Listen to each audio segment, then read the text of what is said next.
Donc, on est toujours dans la neuvième ambiguïté, qui consiste à dire que le prophète Mohammed sallallahu alayhi wa sallam n'est pas un prophète selon les détracteurs de l'islam, les ennemis de l'islam. Et on est en train de répondre à leur argument qui consiste à dire que le prophète Mohammed sallallahu alayhi wa sallam n'est pas un prophète ou alors est un faux prophète. Pourquoi? Parce que selon eux, il est en rupture avec les anciens prophètes, c'est-à-dire Moïse et Jésus. On a vu qu'ils prétendent que lorsqu'on lit les 10 commandements, lorsqu'on lit la vie de Jésus dans la Bible, la prétendue vie de Jésus qui est rapportée en tout cas dans le Nouveau Testament, etc., on voit que la vie du prophète Mohammed c'est en rupture. Selon lui, le message des 10 commandements et la vie de Jésus, c'est l'amour, la paix, l'harmonie, la douceur, alors que la vie du prophète Mohammed c'est la violence, la guerre, le viol, etc.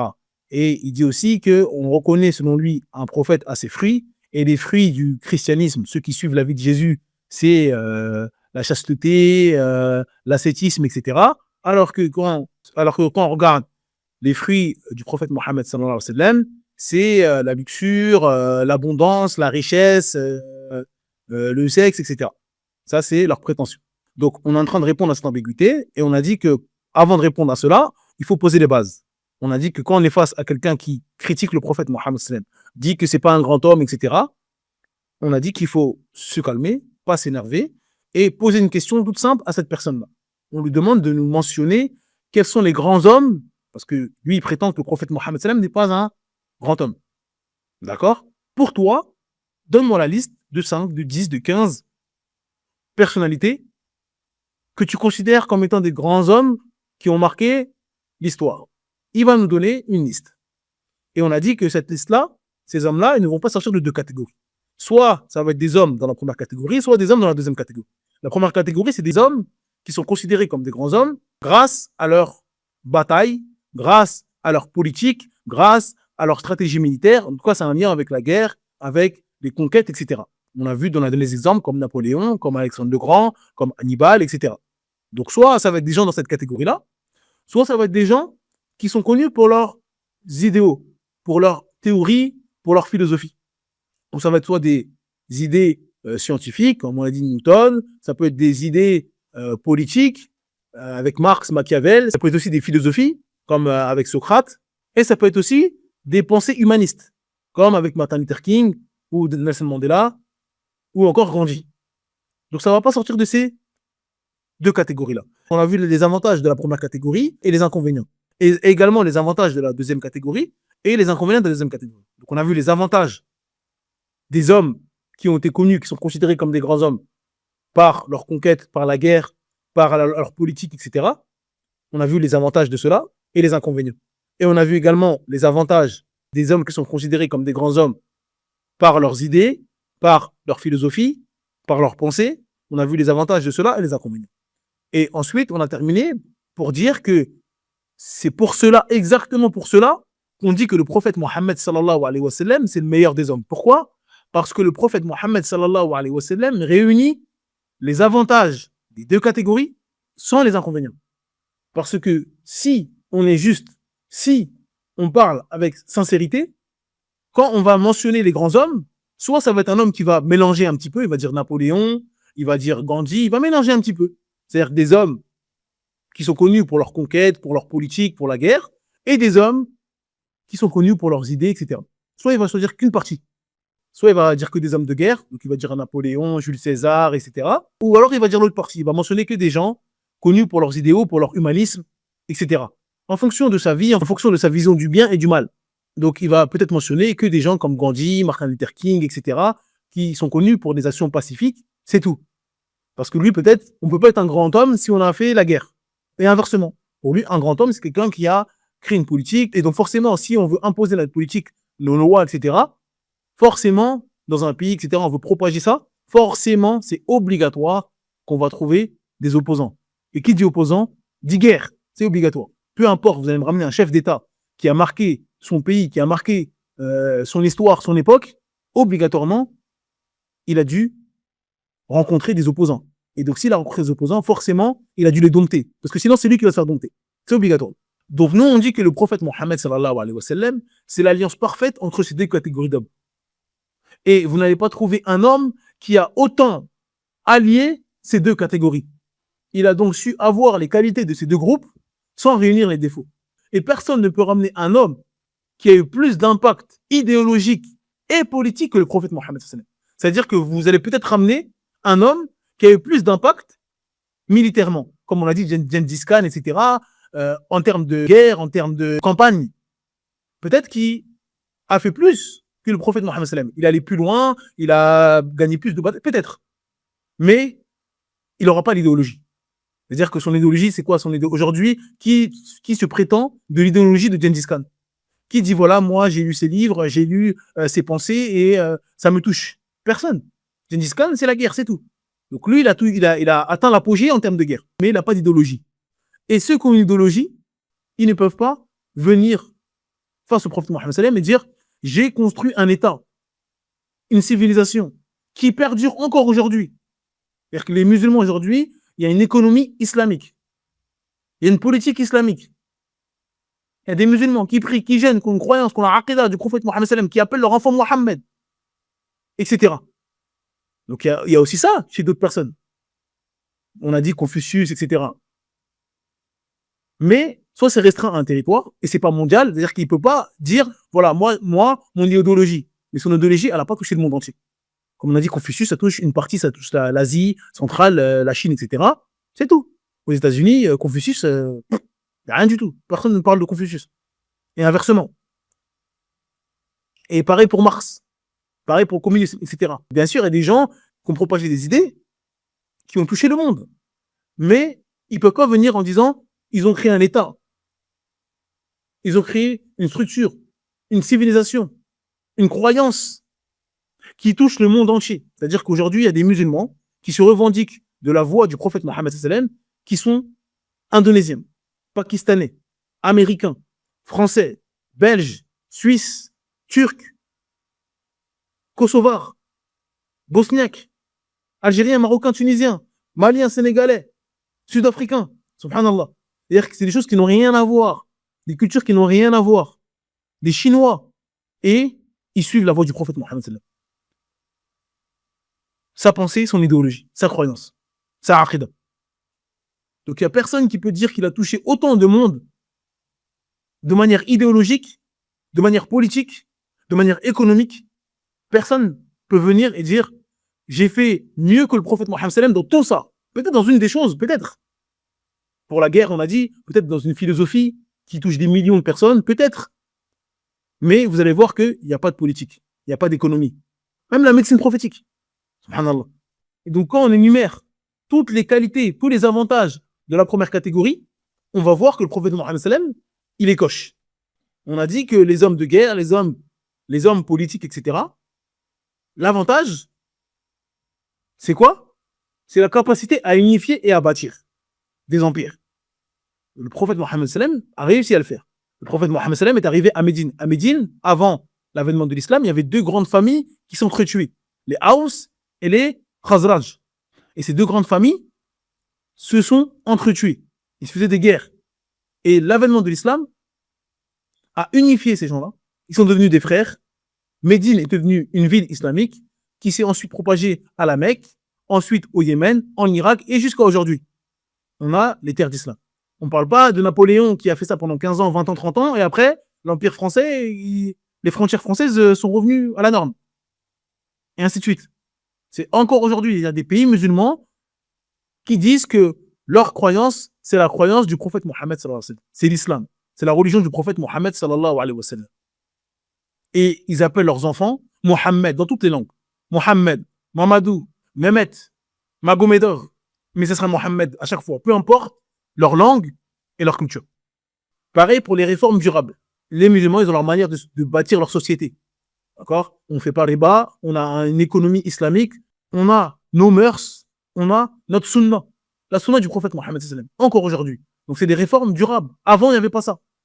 Aujourd'hui, il y a l'héritage islamique. Comment la femme doit se comporter, comment l'homme doit se comporter, comment l'enfant doit se comporter. Tout ça, c'est des réformes qu'il n'y avait pas avant l'avènement de l'islam. Certaines étaient présentes, mais l'islam est venu pour parachever les bons comportements. Et ça, ça se produit à l'échelle mondiale. On ne parle pas de juste d'un pays. C'est-à-dire, on dit, ah bon, au Sénégal, ils font comme ça, et c'est tout. Non. C'est-à-dire que les musulmans qui pratiquent la religion d'Allah Azza wa Jal, ils sont pareils au Sénégal, au Mali, en Algérie, en Tunisie, au Cameroun, au Congo, en Chine. Ils appliquent la sunna. Ils mangent de la main droite, ils boivent de la main droite, ils disent bismillah avant de manger, ils prient dans la même direction, ils jeûnent le mois de Ramadan, le même mois, etc. Peu importe leur langue, ils font le Hajj au même moment, à la même époque, au même endroit, aux mêmes heures. Ils vont à la Mecque pareil. Il n'y a pas le jour des Africains, le jour des Asiatiques, non. On fait le Hajj et on est tous ensemble. Donc ça, c'est des réformes durables. Que ce soit dans la croyance, en termes de croyance, dans la société, etc. Pareil, la contribution à la culture et à l'échange. Donc, comme j'ai dit, le monde musulman, le monde islamique, il est vaste. Donc, ça a permis un échange des cultures. Par exemple, les routes du Sahara, l'Afrique subsaharienne, qui allaient jusqu'au Maghreb. Pareil pour l'Espagne. Donc, ça veut dire quand vous allez au Sénégal, au Mali, en Mauritanie, au Maroc, en Espagne, vous allez voir les échanges culturels en termes de langue, des mots qui se ressemblent, des habits et d'autres. L'Empire ottoman, par exemple, qui était beaucoup présent au Maghreb, vous allez en Tunisie, vous allez voir beaucoup de choses qui ressemblent à la Turquie, ne serait-ce que le drapeau. Même en Égypte, dans la Ammiya, il y a des mots qui sont turcs parce que l'Empire ottoman a eu un impact. Donc, le fait que l'Empire islamique fût été vaste, ça a permis des mélanges de cultures et la contribution à la culture en termes de repas, etc., en termes de nourriture, de gastronomie. Quand vous allez manger certains plats, vous voyez sur les réseaux la guerre des repas. Les musulmans aujourd'hui, ils sont préoccupés. Non, ça vient de nous, ça c'est nous, ça c'est nous. C'est nous, on l'a inventé. Mais c'est pas vous qui l'avez inventé. C'est juste que quand il y a un empire ottoman, le roi ou le calife, etc., et il va ramener des mets qui viennent du Maroc, d'Algérie, de Palestine, etc. Et donc ça va faire des repas. Et c'est possible que les Turcs appellent tel repas d'une manière, les Tunisiens d'une autre manière, les Marocains d'une autre manière, parce qu'il y a un mélange.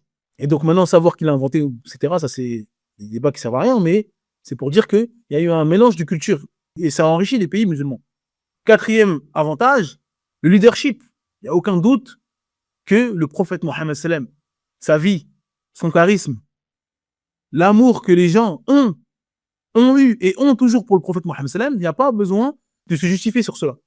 C'est encore aujourd'hui le nom dans le monde qui est le plus donné en respect et par amour pour le prophète Mohammed sallallahu alayhi wa sallam. Ça veut dire qu'il n'y a aucun doute que le leadership et l'inspiration sont présents chez le prophète Mohammed sallam. Il a inspiré ses compagnons et ceux qui sont venus après. Il n'y a aucun doute. Aujourd'hui, on le suit. On dit le prophète sallam, il faisait ça. Il a mangé comme ça. Il a bu comme ça. Il était comme ça avec ses femmes. À chaque fois, notre modèle, c'est le prophète Mohammed sallam. Alors qu'on n'a jamais vu et on n'a jamais fréquenté. Et donc ça, aujourd'hui, il n'y a personne qui peut venir et dire avec précision, nous, on suit tel homme comme ça avec autant de précision. Même ceux qui se prétendent chrétiens, etc., suivent Jésus, ils ne peuvent pas savoir ce que Jésus il faisait. Parce qu'encore une fois, ils n'ont pas la sunna. Ils n'ont pas la sunna, ils n'ont rien. Nous, on a la sunna, on sait comment ils buvaient, comment ils mangeaient, comment ils se comportaient avec ses ennemis, comment ils se comportaient avec ses amis, avec ses femmes, etc. Comment ils s'habillaient, comment était sa barbe, on sait tout, dans les moindres détails. Donc ça, c'est pour les avantages. Le prophète Mohammed sallam, il réunit ces avantages-là. Les avantages des gens qu'on considère comme des grands hommes pour leur politique, pour leur guerre, etc. Et les inconvénients, il ne les réunit pas. C'est-à-dire que le prophète Mohammed sallallahu alayhi wa sallam, il n'a jamais voulu la destruction et la violence.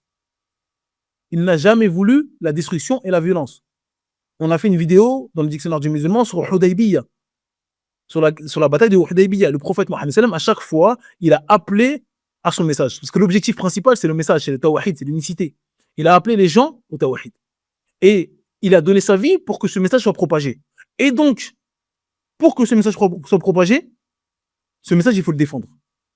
Et donc, dans ces circonstances-là, il a été amené à le défendre. C'est pour ça qu'il y a eu la bataille de Badr, la bataille de Uhud, la bataille de Khandaq.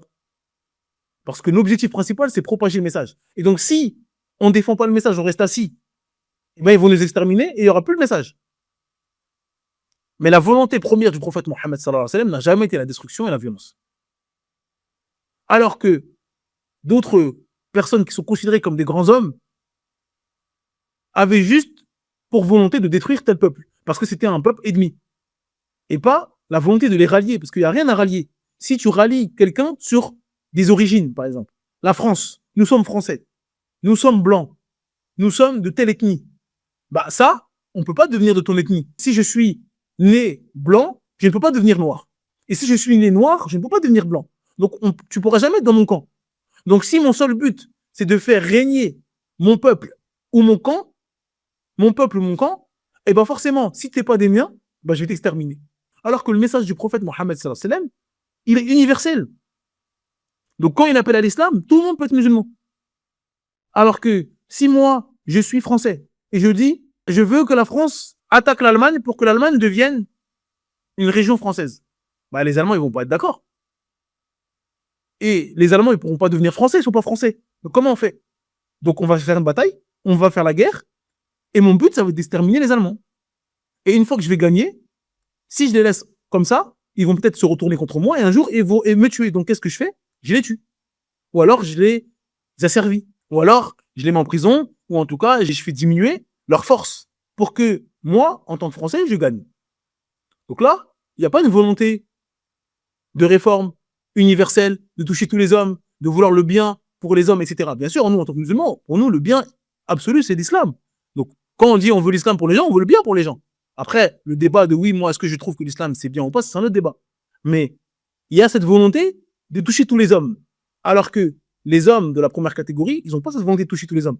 Eux, ils sont français, ils sont tatars, ils sont mongols, ou je sais pas quoi, et ils disent, on va dominer les autres. Et on n'a pas envie que vous veniez avec nous, en fait. Vous n'êtes pas des nôtres, on va vous tuer. Donc il n'y a pas la volonté universelle. Alors que le prophète Mohammed sallam, son message, il est universel. Donc il ne rentre pas dans cet inconvénient-là et dans ce défaut-là. Pareil pour l'oppression des peuples. Et la tyrannie. D'accord? Pourquoi? Parce que l'objectif, encore une fois, c'est pas l'oppression. Le prophète Mohammed sallam, il a été combattu, insulté, moqué par les gens de la Mecque, par les siens. Ils se sont moqués de lui. Ils ont voulu le tuer. Ils ont tué des membres de sa famille, ils ont tué des compagnons à lui. Et une fois qu'il est arrivé à la Mecque et qu'il a pris le pouvoir et que son armée a envahi la Mecque et qu'ils étaient là en train de le regarder, ces mêmes ennemis-là, qu'est-ce qu'il a dit? Vous êtes libre. Celui qui se réfugie dans la maison d'Abou Sofiane ou à la mosquée, il est libre. On va rien vous faire. Donc il n'y a pas la volonté de tyrannie, d'asservir les gens. Non. La volonté ici, c'est le message. Si le message est propagé, tout le monde sera préservé. Si vous empêchez le message, notre but, c'est pas de tuer pour tuer. Non. Le but, c'est pas la guerre pour la guerre. Non. L'objectif, c'est le message. Si le message est là, il n'y a pas de souci. L'objectif, c'est pas la tyrannie. C'est pas asservir, non. Comme on a dit dans les vidéos précédentes, le comportement que le musulman doit avoir face au djihad, quand il est face à une armée non musulmane, il vient en disant, soyez musulmans. Si vous êtes musulman, on vous laisse tranquille.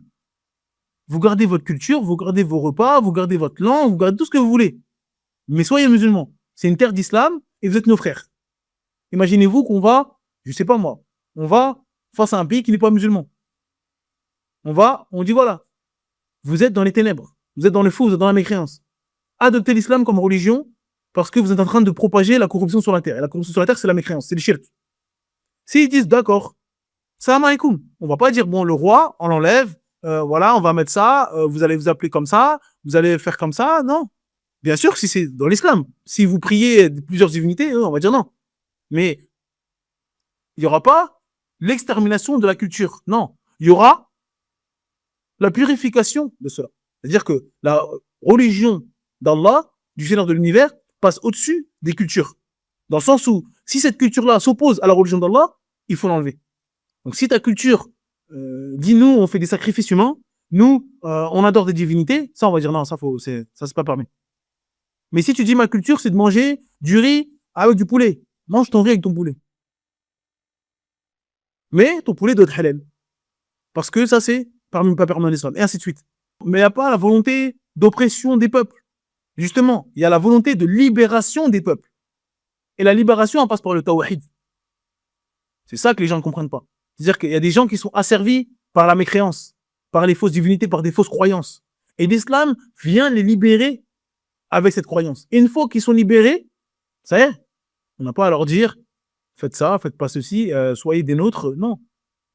Tant que, encore une fois, on a un socle commun qui est l'islam. Et c'est ce qu'on voit aujourd'hui. Un Indonésien, c'est pas un Marocain. On parle dans la culture. Bien sûr, c'est des musulmans tous les deux. Alhamdulillah. Quand c'est l'heure de la prière, ils prient. Quand c'est l'heure de jeûner, ils jeûnent. Donc, ils ont un socle commun qui est l'islam.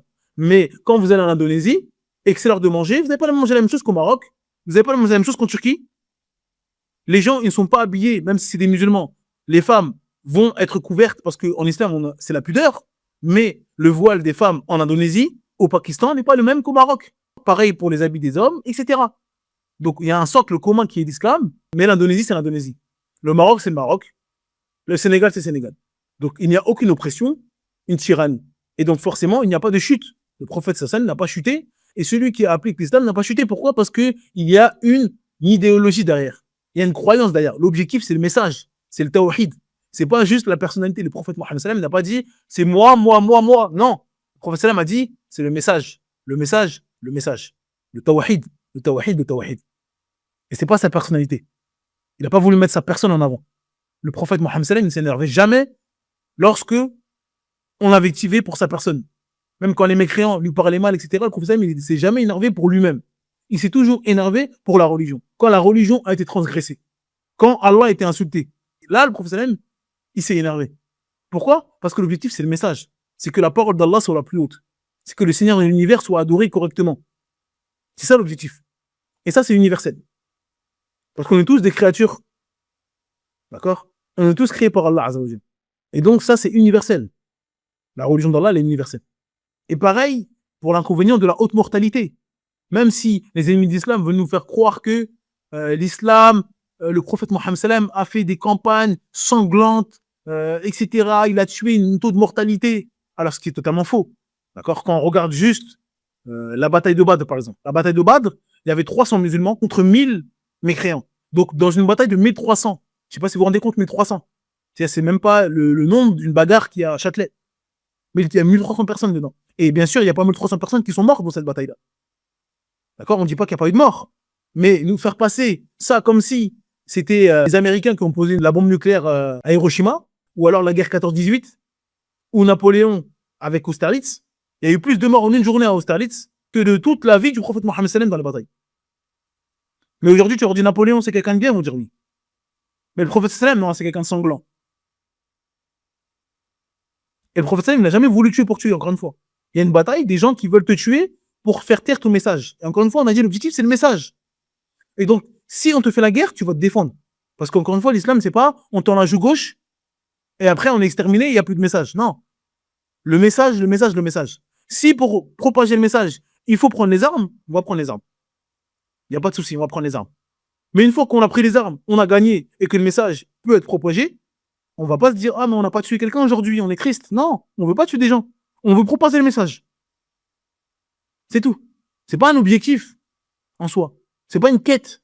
Non. La quête ici, c'est d'appeler au tawhid, d'appeler à l'unicité. C'est ça l'objectif. Mais si quelqu'un veut faire taire ce message-là, on va parler, on va argumenter. Mais s'il veut pas s'arrêter à l'argumentation et au dialogue, on va pas tendre la joue gauche. Parce que l'objectif, c'est le message, encore une fois. Et ce message-là, il doit perdurer jusqu'à la fin des temps. Donc c'est ça qu'il faut pas confondre. L'objectif, c'est pas de tuer les gens. C'est pas la destruction des civilisations. Non, c'est la destruction de l'injustice sur la terre. Et la plus grande injustice, c'est le shirk. Si c'est un bien, on va accepter. C'est la vérité, c'est bien. Mais si c'est le mal, il faut que ça disparaisse, peu importe d'où ça vienne. C'est-à-dire que le prophète Mohammed sallam, il n'a pas dit je vais enlever le mal des autres, mais pas le mal des Arabes, parce que je suis un Arabe, parce que je suis à la Mecque. Non. Les premiers ennemis du prophète Mohammed sallam, c'est des gens de sa famille, des Quraysh. Et il leur a dit ça c'est mal, ça c'est mal, ça c'est mal. Faites disparaître ça. Et il n'a pas dit ah moi je suis un Arabe, c'est ma civilisation. Allez, on va garder ça. Mais les autres là, les Perses, vous on va vous enlever. Non. Tout le mal on va l'enlever, peu importe de qui ça vient. Parce que c'est Allah qui décide, c'est pas moi. C'est le message avant tout. Donc, si les Arabes ont un mal, on va l'enlever. Si les Turcs ont un mal, on va l'enlever. Si les Chinois ont un mal, on va l'enlever. Et le bien, on va le garder. Parce que toutes les civilisations ont du bien et du mal. Et l'objectif, l'islam, c'est venu pour effacer le mal. Donc, tous les avantages et les bienfaits de la première catégorie sont présents dans la vie du prophète Mohammed sallam, mais pas les inconvénients. Et pareil pour les hommes qui sont connus pour leurs idées. Il y a les avantages, il n'y a pas les inconvénients. Premier avantage, c'est la transformation des sociétés par la pensée. Il n'y a aucun doute qu'il y a eu l'humanité avant l'avènement du prophète Mohammed sallam et après. Parce qu'il y a eu la naissance d'une religion, d'un din, de l'islam, qui est encore présent aujourd'hui. Et les ennemis de l'islam ne font que se plaindre de l'augmentation de cela. Dans leur maison, leurs sœurs, leurs frères, leurs tantes rentrent dans cette religion-là. Et c'est pour ça aujourd'hui qu'on fait ces vidéos-là, parce que ils combattent l'islam. Parce qu'ils ont peur de l'islam. Pour eux, c'est un danger. Ils sont prêts à mentir pour combattre l'islam. Pareil pour la promotion de la paix et de la justice. Encore une fois, on a dit, l'islam appelle à la paix. Mais parfois, pour vouloir la paix, il faut faire la guerre. Et ça, ils ne le comprennent pas. Parce que sinon, on est exterminé. Sinon, le message ne passe pas. Parce que l'objectif, c'est le message et la justice. Et encore une fois, la justice, il faut être juste. Mais d'abord, la première justice, c'est vis-à-vis de celui qui vous a créé.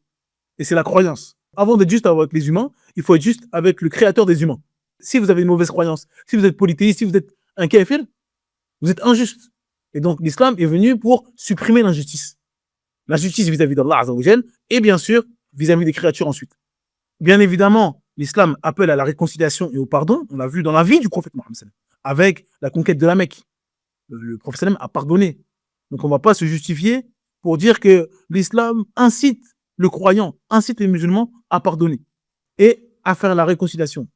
La réconciliation, la bonne entente, le compromis, c'est mieux que d'imposer, de dire moi, c'est mon idée et je vais mourir avec. Non, si on peut trouver un terrain d'entente, l'islam appelle à cela. Bien sûr, dans la limite de l'islam. Évidemment, le changement social. Il a juste à regarder le statut social des femmes, par exemple, avant l'avènement de l'islam chez les Arabes. Et l'islam a donné des droits aux femmes. Des devoirs, certes, mais des droits aux femmes. Parce qu'aujourd'hui, ce que les mécréants reprochent aux musulmans en disant « Ah, mais les femmes, elles ont droit à l'héritage, mais l'héritage, il n'est pas juste. » Avant, il n'était même pas question d'héritage pour la femme. C'est-à-dire que le fait que Allah Azza wa Jal donne un héritage aux femmes dans Surat Nisa, et une part, c'est quelque chose de révolutionnaire. En disant « Ah, les femmes, on leur donne quelque chose maintenant. » Avant, les Arabes, on héritait de sa femme. Tu as une femme, tu meurs, c'est ton fils qui va hériter de ta femme. Comme un objet. Donc, l'islam a donné des droits aux femmes. Et des devoirs, évidemment. Donc, des changements sociaux durables. Donc, tous les avantages des grands hommes qui ont été connus pour leurs idéaux, pour leurs messages, pour leurs théories, etc., l'islam et le prophète Mohammed sallallahu alayhi wa sallam cochent toutes ces cases. Mais, sans les inconvénients. Et on a dit, le premier inconvénient, c'est la faiblesse face aux opposants. Le prophète sallam n'était pas faible. Le prophète sallam était fort face aux opposants. Parce qu'encore une fois, l'objectif, c'est le message. Il y a un message à faire passer. Et le message, il doit perdurer jusqu'à la fin des temps. Jusqu'à la nuit des temps. Et donc, si notre opposant qui est injuste, même si nous, on appelle à la paix, on veut l'amour, on veut l'adoration du Seigneur de l'univers unique, on veut être dans notre coin, on adore Allah. Lui, il vient et dit, je vais te tuer. J'en ai marre de ta religion. Il y a deux solutions. Soit on tend la joue gauche et on est exterminé, on n'existe plus, comme ce qui s'est passé à la bataille de Badr. Si les musulmans disent, bon, bah non, nous, on fait pas la guerre.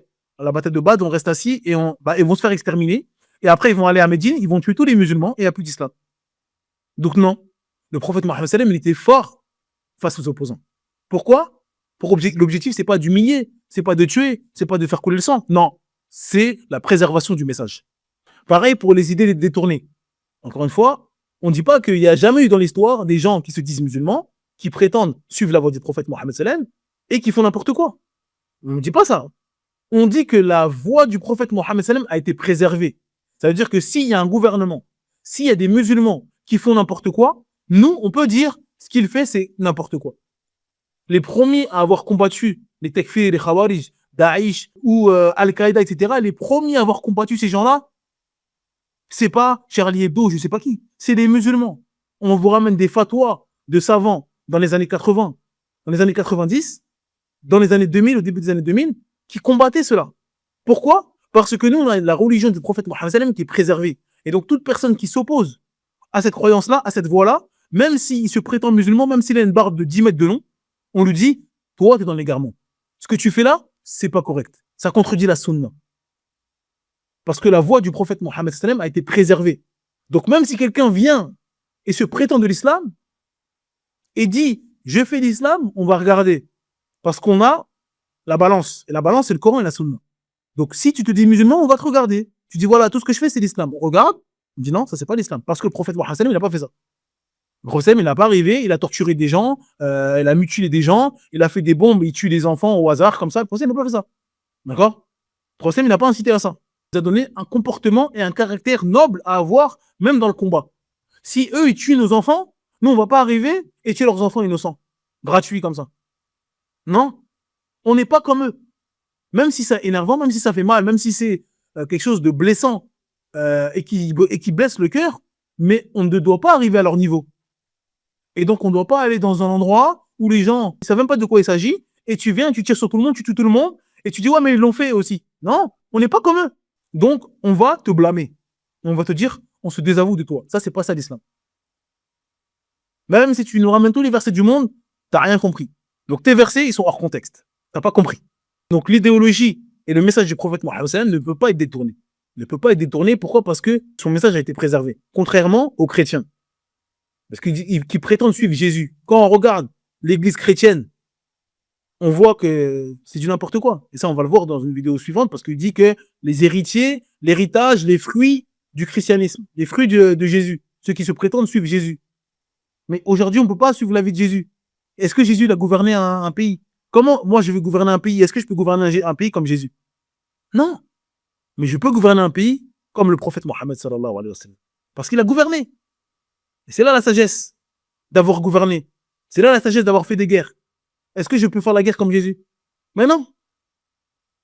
Et donc si moi, je me prétends suiveur de Jésus, et que j'ai un pays, je suis un gouverneur, et qu'un pays m'attaque, bah, je dois riposter. Est-ce que je peux me baser sur Jésus pour faire la guerre? Il n'a pas fait la guerre. Alors que moi, je peux me baser sur le prophète Mohammed, parce qu'il a tout vécu. Et c'est la sagesse qu'Allah lui a fait tout vivre. D'accord? Et c'est pour ça que c'est le meilleur des hommes. Parce que tout homme sur la terre peut prendre le prophète Mohammed comme exemple. Le mari peut prendre le prophète Mohammed en exemple. Le célibataire aussi. Le gouverneur aussi. Le pauvre, le riche, tout le monde. Parce qu'il nous a enseigné. Et ces enseignements ont été préservés. Pareil pour la lenteur du changement. En l'espace de quelques années, entre le moment de l'avènement du prophète Mohammed et, on va dire, Abu Bakr, ou Ammar, ou Uthman, ou Ali, les 4 califes, on va dire, l'islam s'est propagé à une vitesse fulgurante. Donc, la lenteur qu'il y a parfois quand on a des idéologies, des idées, etc., n'a pas lieu d'être avec le prophète Mohammed. Son message a été propagé à la vitesse de l'éclair. Pareil pour l'utopisme. Certains, ils ont des idées qui sont irréalisables pour l'être humain.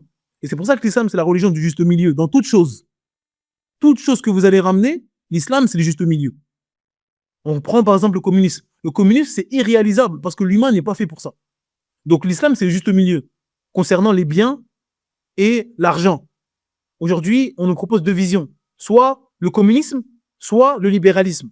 Et l'islam n'aime pas les extrêmes. L'islam, c'est le juste milieu. Donc l'islam combat les deux. C'est-à-dire que le communisme, c'est-à-dire que l'homme ne doit pas posséder. Ça, c'est contre l'humain. L'islam permet à l'homme de posséder des richesses. Il y a des riches et des pauvres, et c'est pas grave. Parce que ça fait partie de la nature de l'homme. Et l'islam n'est pas là pour contredire la nature de l'homme. Mais l'autre extrême, c'est le libéralisme. C'est-à-dire l'argent à outrance. Plus de valeur. L'argent, l'argent, l'argent. Pense à faire de l'argent, pense à faire de l'argent, comme les États-Unis, etc. Des gens, ils meurent devant toi, ils meurent de faim devant toi, hop, business is business. Le temps, c'est de l'argent. Je suis prêt à écraser, à appauvrir les gens pour devenir riche. Non, l'islam blâme cela. C'est pour ça qu'il n'y a pas de riba. C'est pour ça qu'il y a l'interdiction de l'usure, etc. Ça, c'est injuste. Donc, l'islam appelle à avoir des richesses, on a le droit d'avoir des richesses, à commercer, à faire de l'argent. Mais aussi, l'islam appelle à donner aux pauvres, à donner la zakat, à ne pas être injuste, ne pas écraser la tête du pauvre, à le mettre sous l'eau pour s'enrichir. Non, on s'enrichit, mais avec éthique. Ça, c'est le juste milieu. Pareil pour les rapports sexuels. Il y a l'extrême des moines chrétiens qui restent dans les monastères, qui touchent pas de femmes, rien du tout. Non, ça, c'est contre l'humain. C'est contre l'humanité. L'homme, il doit perdurer sur la terre. Et pour perdurer, il faut des enfants. Donc, Allah Azza wa Jal a mis chez l'être humain l'envie de se reproduire. Parce que sinon, personne ne va se reproduire. Imaginez-vous avoir un rapport sexuel, c'est comme accoucher. Personne ne va vouloir faire des enfants. Ça fait trop mal. Non. Allah, il a fait qu'il y a un plaisir, il y a un désir, il y a une envie. Pour que l'homme perpétue. Mais eux, ils vont contredire cette fitra, cette saine nature, et dire non, nous, on va aller dans un monastère, on va se cloîtrer, etc. Mais si tout le monde fait ça, il n'y a plus d'humanité. Donc c'est pas compatible avec l'homme. Et en plus, on voit les dérives de faire cela. On ne va pas rentrer dans le détail de ce que font les prêtres, etc. Et il y a l'autre extrême, les animaux de nos jours.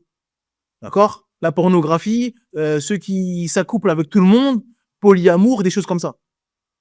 Des choses dégoûtantes. Pas de mariage, la fornication, etc. Ça, c'est les animaux. L'islam, c'est juste milieu. On n'est pas des animaux, donc on se marie. On baisse le regard. Pas de fornication. Mais on est des hommes.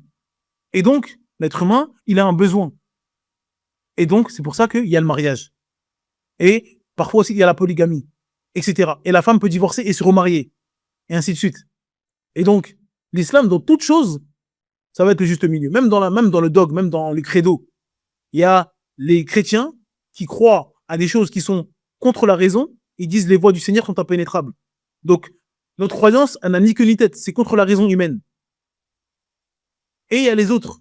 Les athées qui disent, nous, on croit ce qu'on voit uniquement. Faut que ça soit palpable, sinon on n'y croit pas. Nous, on est juste au milieu. Nous, on croit à des choses invisibles. Parce que c'est Allah Azza wa Jalla qui nous a informés de cela. Mais on a une raison, on doit l'utiliser. Et on ne dit pas que notre croyance, elle est basée sur des choses qui sont contre la raison, qui sont pas raisonnables. Non. Il y a une part dans notre religion où la raison peut comprendre cela. Notre religion, si on l'explique aux gens, on peut la comprendre. Mais il y a une part dans l'invisible. Et c'est pour ça qu'on est des croyants. On croit en l'invisible. Mais l'invisible, musulman, c'est pas quelque chose de irraisonnable. En disant, ah, il faut y croire, tais-toi. Non. Nous, quand on dit on croit en l'invisible, c'est des choses que la raison ne peut pas expliquer, ne peut pas infirmer. C'est-à-dire que, par exemple, nous, on croit au paradis. Il y a personne qui peut dire, de manière raisonnable, scientifique, que le paradis n'existe pas. Mais il y a personne qui peut dire, de manière scientifique et raisonnable, que le paradis existe. C'est ça, croire en l'invisible. C'est-à-dire que nous, on dit, ça existe parce que ça fait partie de l'invisible. Mais eux, c'est pas ça. Eux, ils nous demandent de croire à des choses qui nécessitent la raison. Ils nous disent 1 plus 1 plus 1 égale 1. Non, 1 plus 1 plus 1, ça fait 3. Si tu crois à 3 entités distinctes, ça fait de toi un polythéiste. Mais toi, tu dis non, je suis un monothéiste, mais polythéiste. Donc ça, c'est contre la raison. Donc nous, quand on dit on croit à l'invisible, ça ne veut pas dire on croit à des choses qui ne sont pas raisonnables. Non. L'islam est compatible avec la raison. Mais on croit en l'invisible. Donc nous, on est à l'opposé des extrêmes, on est dans le juste milieu. Et pour savoir si on est dans le juste milieu, il faut que les deux extrêmes nous critiquent. Quand les deux extrêmes vous critiquent, ça veut dire que vous êtes dans le juste milieu. Dans la sexualité, les chrétiens, les moines, etc., quand vous lisez les livres des chrétiens, des moines, ils traitent les musulmans de pervers sexuels. Ah, ils aiment trop le sexe, ils ont 4 femmes, etc. Donc on était des animaux. Et donc c'est-à-dire que les extrêmes nous critiquent. On pense qu'au sexe. Et l'autre extrême, donc les animaux, les vrais, qui sont dans le polyamour, qui sont dans le sexe, etc., ils vont parler de l'islam comme une religion rigide. Ah, on peut rien faire, il faut baisser le regard. Oh, pour se marier, il faut faire des muqabala, on peut pas regarder, on peut pas connaître la femme. Donc on est des extrémistes, on est durs. Là, ça veut dire qu'on est dans le juste milieu. Les deux extrêmes nous critiquent. L'extrême rigide nous traite d'animaux limite bestiales, et les autres nous traitent de rigides. Donc là, on est dans le juste milieu. Pareil pour l'argent. Les libéraux disent que l'islam, il y a trop de règles. Oh, on peut pas faire de débat, on peut rien faire, tout est haram, on peut pas faire de prêt avec intérêt, etc. On peut rien faire. Et les communistes disent que l'islam, c'est trop libéral. Ah, mais il y a des riches, il y a des pauvres. Pourquoi il y a des riches? Pourquoi il était trop riche? Pourquoi il avait de l'argent? Lui, il avait, c'était un gouverneur qui a des milliards qui a des millions, qui avait de l'or. C'est pas grave, il a le droit d'avoir de l'or. Tant qu'il respecte l'éthique, tant qu'il paie la zakat, il fait ce qu'il veut. Donc les deux nous critiquent. Et à chaque fois, c'est comme ça, le juste milieu. Donc quand on regarde, le prophète Mohammed sallallahu alayhi wa sallam, il réunit toutes les caractéristiques du meilleur des hommes. Et on vous met au défi de nous ramener un homme qui est plus grand que le prophète Mohammed sallam dans ce qu'on a cité en même temps. Pas uniquement dans la guerre, pas uniquement dans la politique, pas uniquement dans les idées. Tout réuni. Vous n'allez jamais trouver un meilleur homme que le prophète Mohammed sallallahu alayhi wa sallam.